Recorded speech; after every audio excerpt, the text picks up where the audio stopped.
네, 국내 코로나19 확진자가 8천 명에 육박하고 있습니다. 다만 어제 하루 완치 퇴원한 환자 수가 신규 확진자 수를 처음으로 역전했는데요. 네, 오늘도 김지수 기자와 함께합니다. 어서 오십시오. 어서 오십시오. 다행히 이제 확산세는 조금 주춤하는 모습인데 일단 현재까지의 집계 상황부터 정리해 주시죠. 네, 국내 확진자 수는 모두 7,979명으로 집계됐습니다. 오늘 하루 신규 확진자는 110명 나왔습니다. 신규 확진자 하루 증가폭은 어제에 이어 100명대를 유지했습니다. 반면 완치돼 격리에서 해제된 사람은 510명으로 늘었습니다. 치료 중인 환자들 가운데 중증 이상은 91명이며 사망자는 72명입니다. 오늘 하루 가장 많은 확진자가 나온 곳은 대구였으며 세종은 17명으로 뒤를 이었습니다. 세종에서 환자 수가 급증한 건 해양수산부와 관련해 26명의 확진자가 발생했기 때문입니다. 서울에서는 959 콜센터 집단 감염의 영향으로 13명의 신규 확진자가 나왔습니다. 당국은 신천지 교회 신도와 교육생 중 병원과 어린이집, 사회복지시설 등 다중이용시설에서 일하는 3,100여 명을 대상으로 검사를 진행한다고 밝혔습니다. 앞서 당국은 다중이용시설 종사자 67만 7천 명 중 신천지 신도와 교육생 4,100여 명의 명단을 파악했는데요. 여기서 이미 검사를 받은 900여 명을 제외한 신천지 신도와 교육생 3,100여 명을 대상으로 검사가 시행되는 겁니다. 앞서 당국은 요양병원과 요양시설과 같은 집단시설 종사자와 간병인 가운데 신천지 신도와 교육생 1,300여 명을 대상으로 검사를 진행한다고 밝혔습니다. 이 같은 조치는 집단 감염을 일으킨 신천지 교인들이 고위험군으로 분류된 데다 병원과 요양원, 사회복지시설 등 그 다중이용시설이 집단 위험이 커서 선제적으로 숨어있는 감염자를 찾기 위해서 대응한다 이렇게 보시면 되겠습니다. 네, 확산세가 주춤한다는 소식은 너무 반가운데요. 일단 숨어있는 감염자 이 부분이 좀 복선인 것 같습니다. 오늘은 경제 이야기도 좀 여쭤보고 싶은데요. 글로벌 증시의 연쇄 폭락으로 이어졌습니다. 미국 뉴욕 증시는 이 서킷 브레이커죠. 거래가 일시 중지되는 장치가 다시 발동되기도 했습니다. 네, 맞습니다. 그 현지 시간 12일 미국 증시는 10% 안팎 무너졌습니다. 미국 뉴욕 증시 120년 역사에서 가장 충격적인 사건인 1987년 블랙 먼데이 이후 최악의 하루라는 평가가 나옵니다. 다우존스 30 산업평균 지수는 전날보다 2,352.60포인트 하락한 21,200.62의 거래를 마쳤습니다. 그러니까 사흘 만에 또다시 2,000포인트를 웃돌게 대폭락한 겁니다. 가팔은 그 하락 추세를 고려하면 다우지수 2만선 붕괴도 시간 문제라는 분석이 나옵니다. 스탠더드 앤드 푸어스 500 지수와 나스닥 지수도 10% 가까이 폭락했습니다. 사실 그 뉴욕 증시의 폭락세는 일찌감치 예고됐다고 해도 과언이 아닌데요.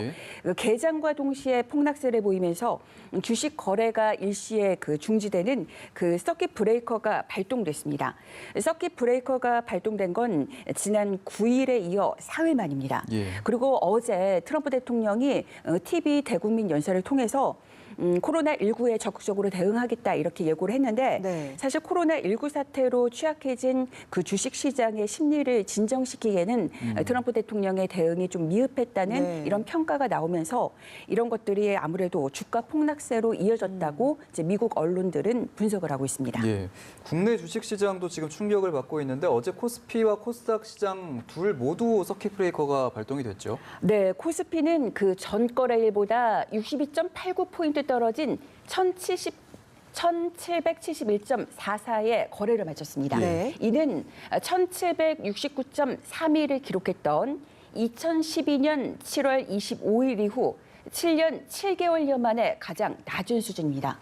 코스피는 전장보다 111.65포인트 내린 1,722.68에서 출발해서 장중 낙폭이 8%를 넘어서며 1,680선까지 떨어졌습니다. 이로 인해서 장 초반에 프로그램 매도 호가의 효력을 일시 중단시키는 사이드카, 그리고 매매 거래를 중단하는 서킷 브레이커가 발동됐습니다. 코스닥은 39.49포인트 내린 524로 마감했는데요. 이는 2014년 6월 5일 이후 최저 수준입니다. 예. 그 코스닥 시장에도 서킷 브레이커와 사이드카가 발동됐으나 장중 낙폭은 13%를 넘어 490선이 붕괴되기도 했습니다. 그 서킷 브레이커 발동은 그 코스피 시장에서는 그 미국에서 9.11 테러가 발발했던 바로 그 다음 날 거래일인데요. 예. 2001년 9월 12일 이후 18년 6개월 만에 처음입니다. 예. 오늘 코스피와 코스닥 시장 동시에서 그 서킷 브레이커가 발동했는데 이런 경우는 국내 증시 역사상 처음입니다. 예. 네, 연일 이렇게 좀 폭락장이 연출을 되다 보니까 공매도 세력이 기승을 부리고 네. 있는데요. 정부가 여기에 대해서 좀 금지 조치를 단행했다고요. 네, 오늘 긴급 회의를 열었고 이제 발표를 했는데요. 네. 금융위원회는 오는 16일부터 6개월간 전체 상장 종목에 대한 공매도를 금지한다고 밝혔습니다. 예. 금융위는 6개월 동안 유가증권, 코스닥, 코넥스 시장 전체 상장 종목에 대한 공매도를 금지하기로 결정했습니다. 공매도에 대해 설명을 드리면 주가 하락이 예상되는 종목의 주식을 빌려서 팔고 실제로 가격이 내려가면 싼 값에 사들여서 빌린 주식을 그 갚는 방식으로 차익을 남기는 투자 기법입니다. 예. 근데 문제가 되는 거는 그 공매도 세력이 최근 코로나19 폭락장에서 막대한 이익을 챙기고 있다는 겁니다. 그러니까 정부는 공매도 금지를 통해서 시장을 안정시킨다는 계획입니다. 예. 지금 코로나19 사태가 장기화되다 보니까 경제까지 잠식당할 우려가 있는 상황인데 지금 주목해 볼 건 외신에서 우리나라 이 코로나19에 대한 대응 방식을 좀 칭찬하는 보도들이 많이 나오고 있더라고요. 네, 좀 예. 반가운 소식인데요. 네. 사실 그 주요 발병국으로 꼽히고 있는 이제 우리나라와 이탈리아의 그 코로나가 지금 현재 그 걷잡을 수 없이 확산하는 상황에서 서로 다른 대응 방식을 채택한 데 대해서 외신들이 주목하고 있는데요. 예. 그 영국의 로이터 통신은 한국과 이탈리아의 대응 방식을 비교하면서 상반된 두 나라의 사례가 다른 나라들, 지금 이제 급증하고 있는 나라들의 참고가 될 수 있다고 보도를 했습니다. 예. 사실 이탈리아와 한국은 그 첫 확진자가 발생한 시기도 비슷합니다. 지난 1월 말이었고요. 예. 이탈리아는 북부 지역에서 또 우리나라 같은 경우는 대구, 경북을 중심으로 이제 바이러스가 퍼지는 그 비슷한 양상을 보였지만 예. 대응 방식은 뚜렷한 차이가 있다고 네. 이렇게 소개를 했습니다. 그 이탈리아도 초반에는 광범위하게 검사를 해서 그러다가 점차 의심 환자 위주로 범위를 좁혀가다가 이제 나중에는 발병 지역을 폐쇄하는 쪽으로 움직였던 반면 우리나라는 그 정면 대응을 택했다고 이제 외신들이 비교를 했습니다. 예. 특히 차량에 탑승한 채 검사를 받을 수 있는 그 드라이브 스루를 높이 평가했습니다.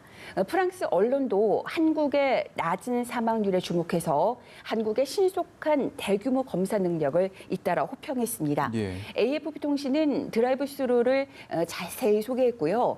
일간지 르피가로는 한국의 경제의 기적, 한강의 기적을 가능하게 했던 예. 우리나라 특유의 빨리빨리 문화가 감염병 위기에도 적극 대응하게 하는 힘이 됐다고 분석을 했습니다. 네, 지금 확산 추세가 다소 진정되고는 있습니다만 잠시도 또 방심을 해서는 안 되는 상황이라는 점까지 이야기 들어봤습니다. 김지수 기자 고생했습니다. 고생하셨습니다.